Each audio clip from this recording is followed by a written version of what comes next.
Good morning, তোমরা সবাই কেমন আছো? আশা করি সবাই ভালো আছো, আমরাও ভালো আছি। আর দেখো, সকালবেলা ঘুম থেকে উঠে এই বেগুনটা তুলে নিতে হলো, কেননা এই বেগুনটা একটুখানি কেমন হয়ে গেছে গোড়াটা, সেই কারণে বেগুনটা তুলে নিয়েছি। আর এখানে আমি রান্না বসিয়ে দিয়েছি। আজকে রান্না করবো কি জানো তো, ধুদুল। তাই ভাবলাম একবার এই রান্নাটা তোমাদের সঙ্গে শেয়ার করি, রেসিপিটা যদি তোমাদের ভালো লাগে। দেখো, এখানে একটুখানি কালো জিরে, শুকনো লঙ্কা আর কী বলে রাঁধুনি, ভুলে যাই আমি নামটা। রাঁধুনিটা আমি ফোড়নে একটু ভালো করে ভেজে নিতে হবে, যাতে যতক্ষণ না একটা সুন্দর গন্ধ আসবে ভাজার, ততক্ষণ পর্যন্ত একটু নেড়ে নিতে হবে। আর তারপরে এটা ধরে এই ভেজেলটা বেশ ভালো হয় খেতে। যদি ভালো হয় তাহলে তো খুবই ভালো, আর খারাপ হলে তো খুবই খারাপ। কেন বললাম, এই ভেজেলটা না একটা হয় খুব তেতো। তাই তোমরা যখনই কাটবে এটা একটুখানি ফার্স্টে জিভে দিয়ে দেখে নেবে, যে যদি তেতো হয় তাহলে তো ব্যাস, বুঝতেই পারলে কেমন হতে পারে। আর যদি সাধারণত হয় না তেতো, আর যেটা হবে সেটা ভীষণ তেতো, আর কিন্তু এটা খেতে খুব মিষ্টি হয় যদি ভালো হয় জিনিসটা।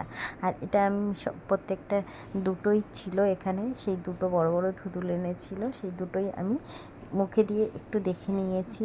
যে দিকটায় কী বলে গোড়াটা থাকে, ওই দিকটাই তোমরা একটুখানি কেটে মুখে দিয়ে দেখবে, যদি তেতো হয় তাহলে কিন্তু কখনোই সেটাকে দেওয়ার চেষ্টা করবে না। আর এখানে আছে চিচিঙ্গা।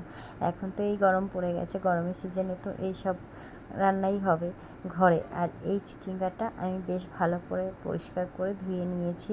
ধুয়ে নিয়েই কন্টেনারে রেখে দেবো। এটা কিন্তু আমি কুচিয়ে রাখবো না, কুচিয়ে রাখলে কিন্তু এর টেস্টটা নষ্ট হয়ে যায়, সেই কারণে একটু বড় বড় করে এয়ারটাইট কন্টেনারে রেখে দেবো। আর ধুদুলটা আমি কী দিয়ে বানাবো জানো তো?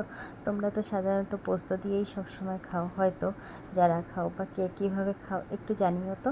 আমরা কিন্তু ধুদুলটা সবসময় পোস্ত দিয়েই খাই, কিন্তু আজ পোস্ত নেই ঘরে, কিন্তু তবুও যে ধুদুলটা রয়েছে আর পোস্ত শেষ হয়ে গেছে, তা কী করব সেটা ভেবেই আমি নতুন রেসিপিটা তোমাদের সঙ্গে মনে হলো, আমার কাছে নতুন লাগলো, তাই আমি তোমাদের সঙ্গে শেয়ার করলাম। এই রেসিপিটা আমরা খাই, কিন্তু জানি না কে কী খায়। একটুখানি অন্য কিছু দিয়ে বানালে ভালোই লাগে, খারাপ লাগে না।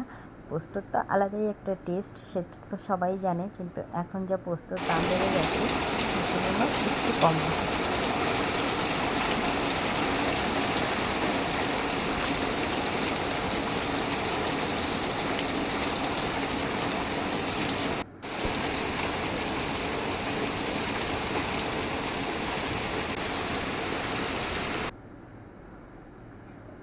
দেখো, আর সকালবেলা থেকেই কিন্তু বোঝা যায়নি বৃষ্টি হবে, কিন্তু ঝমঝম করে বৃষ্টি শুরু হলো। ভীষণ ভালো লাগলো ওয়েদারটা।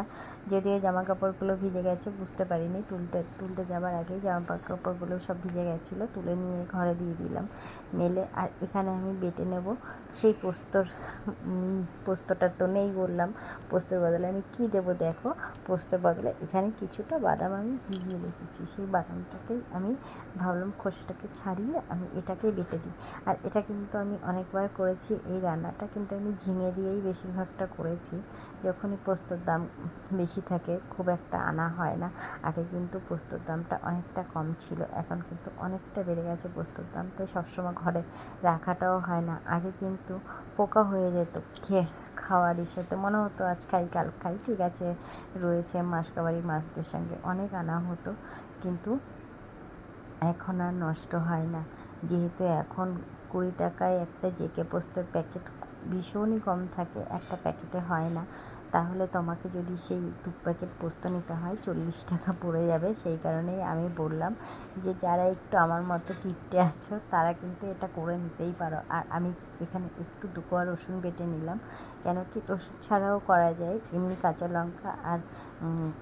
লঙ্কা আর বাদামটা বা পোস্তটা একসঙ্গে বেটে কিন্তু দিলেই হয়। আর কাঁচা লঙ্কা কিন্তু তোমরা একটাই দিও, যেহেতু শুকনো লঙ্কাটা দিয়েছি। আর আমরা একটু ঝাল মিষ্টি দুটো ব্যালেন্স করে খেতেই বেশি পছন্দ করি। পোস্তর মধ্যে জানি ঝাল যায় না, অনেকেই কোনো লঙ্কাই দেয় না পোস্তর মধ্যে, কিন্তু আমরা একটু ঝাল খেতে যেহেতু ভালোবাসি, সেই কারণেই বললাম যে আর মিষ্টিটাও একটু বেশি করেই দিও তোমরা। আমি একটু অল্প করেই দিলাম, ঝাল মিষ্টি মিষ্টি খেতেই বেশি পছন্দ করি। আর এটা কিন্তু কোনো জল দিইনি, তা সত্ত্বেও দেখো কতটা জল বেরিয়ে গেছে এটা থেকে, তাই না? কেন কি এগুলো তো একটু জলসা সবজি, এটা লাউ, চিচিঙ্গা, তারপরে ঝিঙে, এগুলো কিন্তু একটু জল বেরিয়েই যায়। কিন্তু তোমরা একটু ফার্স্টের দিকে না একটু গ্যাসের ফ্লেমটা কমিয়ে দিয়ে লাস্টে কিন্তু একটু বাড়িয়ে নেবে। আর একটুখানি যদি ময়দা দিয়ে দাও তাহলে কিন্তু এটা বেশ ভালোই তাড়াতাড়ি এই ঝোলটাকে টেনে যাবে। কিন্তু আমি ওসব দিইনি, না দিলেও হবে। এটা একটুখানি নাড়াচাড়া করে নেওয়ার সাথে সাথেই দেখবে জিনিসটা বেশ গ্রেভি হয়ে যাবে, যেহেতু বাদাম বাটাটা আমি দিয়েছি। আবার অনেক সময় তুমি কাঁচা তিল থাকলে কাঁচা তিলও দিতে পারো, সেটা কিন্তু খোসা ছাড়ানো যেই কাঁচা তিলটা হয় সেটা। আর সেটা যদি একটু রোস্ট করে নাও পোস্তর সাথে তাহলে কিন্তু আরও বেশি টেস্ট হয়। কিন্তু বাদামটা কখনো রোস্ট করো না, কারণ বাদামটা রোস্ট করলে অ্যাসিডিটি হওয়ার সম্ভাবনা থাকে। আর নামানোর সময় একটু কাঁচা তেল দিও, খেতে কিন্তু ভীষণ ভালো হয়। এর সাথে যদি একটু তুমি ডিমের অমলেট করে নিতে পারো, ব্যাস, তাহলে কিন্তু আর কিছুই লাগবে না। বা ডালের বড়া, যে কোনো একটা দিয়ে কিন্তু এক থালা ভাত হামেশাই খাওয়া যাবে। কখনো এটা করে দেখো, কম খরচে বেশ ভালোই হয় খেতে। চলো তাহলে। আর দেখো এই গাছটা আমাদের ভীষণ পরিমাণে ফুল হয়, এই বর্ষার সিজনটা পুরো ফুলে ভরে যাবে। আর দেখো হলুদ দিইনি, কিন্তু হলুদ দিলে তোমরা দিতেই পারো, আমি কিন্তু হলুদ ছাড়াই রান্নাটা করলাম।